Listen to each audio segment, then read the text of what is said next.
শীতকাল মানে মনে হয় পিঠাপুলি, আর পিঠাপুলির মধ্যে নারিকেলের পুলিটা আমার অনেক বেশি ভালো লাগে। আসসালামু আলাইকুম এভরিওয়ান, ওয়েলকাম করছি আমার আরও একটি নতুন ভিডিওতে। তো কী অবস্থা সবার? আজকে আমি কিভাবে খুব সহজে বাসায় নারিকেলের পুলি, অনেকে চট্টগ্রামের বাসায় লেদা পুলি বলে আর কি, ওই রেসিপিটা শেয়ার করবো আপনাদের সাথে। তো চলুন ভিডিওটা শুরু করা যাক। প্রথমে আমি এখানে একটা বলের মধ্যে কিন্তু আধা প্যাকেট কিন্তু ময়দা নিয়ে নিলাম। আপনারা চাইলে এখানে আটাও ব্যবহার করতে পারবেন। তো এখানে আমি চিনি দিলাম পরিমাণ মতো, ময়দা যতটুকু নেবেন এর অনুযায়ী চিনি, লবণ, তারপর একটা ডিম দিলাম। এখানে সামান্য পরিমাণ সয়াবিন তেল দিয়ে হাত দিয়ে কিন্তু সব শুকনো উপকরণগুলো মেখে নিব। ডিমটাও ভালো করে মেখিয়ে নিব আর কি। তো এই পর্যায়ে আমি ভালো করে মেখে নেওয়ার পর এখানে হালকা হালকা একটু করে গরম পানি দিয়ে কিন্তু ডোটা তৈরি করে নিব। পানিটা কিন্তু অবশ্যই কিন্তু ফুটানো পানি থাকতে হবে আর কি, গরম। তো এভাবে আস্তে আস্তে করে সব কিছু কিন্তু ভালো করে মিক্স করে নিচ্ছি। মিক্স করে নেওয়ার পর্যায়ে একটা থালির মধ্যে সব কিছু নিয়ে কিন্তু ভালো করে মতে নিতে হবে আর কি, ভালো করে একদম। ডোটা যত বেশি মতে নিবেন তত নাস্তাগুলো ফুলে ফুলে উঠবে আর কি। যাই হোক, এখানে আমি আরও কিছুটা ময়দা দিয়ে কিন্তু ভালো করে একটা ডো তৈরি করে নিচ্ছি। ভিডিওটা দেখে হয়তো বুঝতেছেন কিভাবে ডোটাকে আমরা কিভাবে মাখামাখি করতেছি আর কি।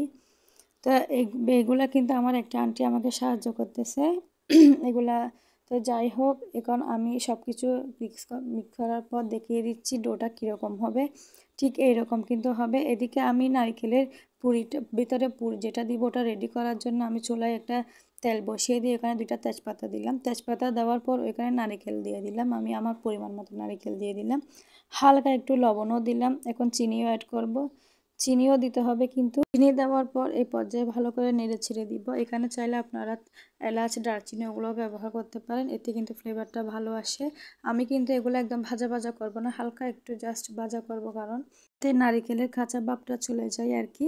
আপনারা চাইলে কাঁচা নারিকেলও ব্যবহার করতে পারেন, চিনি দিয়ে হাত দিয়ে কিন্তু মলে। এতে কিন্তু পানি সরানোর সম্ভাবনা থাকে, পরে নাস্তা থেকে কিন্তু পরে পানি বের হয়। যাই হোক, এখানে আমি ছোট ছোট করে রুটি বেলে নিচ্ছে আর কি। যেভাবে আমরা পাতলা করে রুটি বেলি, মোটা করে কিন্তু বেলা যাবে না, মোটা করে বেললে কিন্তু এগুলো ফুলকো ফুলকো হবে না।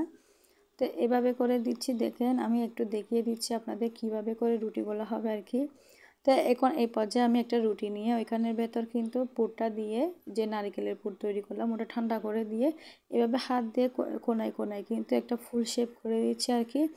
আসলে আমি তেমন একটা জানি না, আন্টিকে বললাম আন্টি এভাবে হচ্ছে কিনা, উনি বলতেছে এইভাবেও করতে পারে আবার এইভাবেও করতে পারে।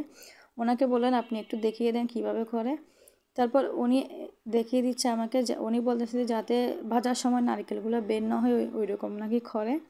তো যাই হোক, এখন আপনারাই বলেন কোনটা বেশি সুন্দর হয়েছে, ওনারটা নাকি আমি বানাইছি ওটা।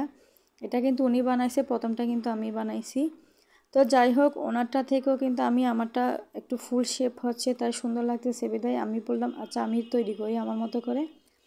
তো এভাবে করে আমি সব কিছু কিন্তু একসাথে করে নিলাম, দেখতেই পাচ্ছেন। এখানে আমি আরেকটা ফুল শেপ দেওয়ার জন্য কিন্তু আবার আরেকটা রুটি নিয়ে নিলাম। রুটির মধ্যে মাঝখানে নারকেল দিয়ে এভাবে করে নিয়ে চারপাশ দিয়ে একটা ফুলের মতো করে শেপ হবে আর কি।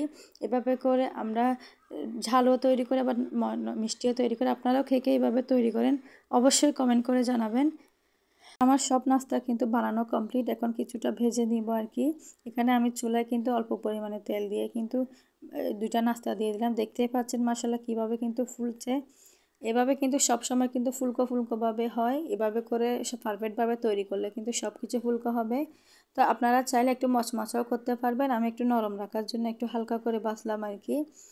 এগুলো ভেজে বাচ্চাদেরকে দিয়ে দিচ্ছি, কিছুটা ফ্রোজেন করব, ওটা পদ্ধতিও আপনাদের সাথে শেয়ার করব। তো এভাবে করে আমার নাস্তা সবগুলো কিন্তু ভাজা কমপ্লিট। ভাজাটা মনে হয় সবাই কম বেশি সবাই পারে। তো এখন আমি একটা দেখিয়ে দিচ্ছি আপনাদেরকে খেয়ে যে এটা আসলে কীরকম হয়েছে। অবশ্যই অনেক বেশি মজা হয়েছে।